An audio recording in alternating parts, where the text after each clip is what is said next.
আসসালামু আলাইকুম। আমি অপু বিশ্বাস। আমি এখন আমেরিকাতে আছি। আর সাকিব এবং আমার দেখা হয়েছে। তার সাথে আমি ছুটি কাটাচ্ছি। আমি তার এখানেই থাকছি। আব্রাম আমাদের সাথেই আছে। সবাই আমাদের জন্য দোয়া করবেন। সামাজিক মাধ্যমে অপু বিশ্বাসের একটি ভিডিও ছড়িয়ে পড়েছে। যে ভিডিওতে অপু বিশ্বাস দাবি করেছেন তিনি এখন যুক্তরাষ্ট্রে শাকিব খানের সাথে রয়েছেন। তাছাড়া তাদের ছেলে জয়ও তাদের কাছেই আছে।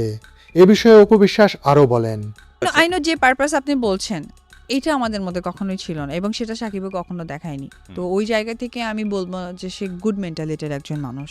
সেই জায়গা থেকে সে এটা কখনোই চায়নি যে মানে অন্যভাবে দেখি আচ্ছা বিয়ে কেন, সেও চেয়েছে আমাকে সম্মান দিক, একজন মেয়েকে সম্মান দিক, সে কাজ করবে। এবং যেটা হয়েছে তার সাথে কিন্তু আমার সিনেমা করা হয়েছে অনেক বেশি। তো ও সম্মান দিতে চেয়েছে এবং আমি সম্মানটা গ্রহণ করেছি। আর যেটা আপনি এক্সপ্লেন করতে চাচ্ছেন হয়তো বা ইনডিরেক্টলি, আমরা যখন জানতে চাই আপনার দ্বিতীয় বিয়ে নিয়ে যে নিউজগুলো ভাইরাল হলো, তারপরেও কেন শাকিব খানের কাছেই আবার ফিরছেন?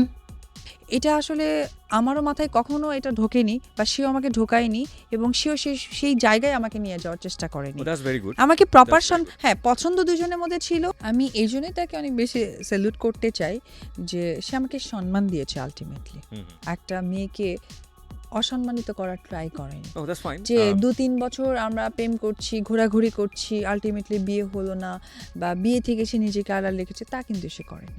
অপু বিশ্বাস আরও বলেন, সাকিব আমাকে সম্মান দিয়েছে, সে কখনো আমাকে অসম্মান করেনি।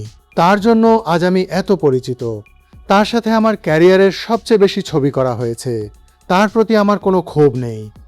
আমি চাইলেও এখান থেকে আমি ব্যাক করাতে চাইবো না। বিকজ অফ আমি যদি ব্যাক করাইতে চাই তাহলে ভালোর থেকে খারাপটা হবে, হয়তো বা সংসারে অশান্তি হবে।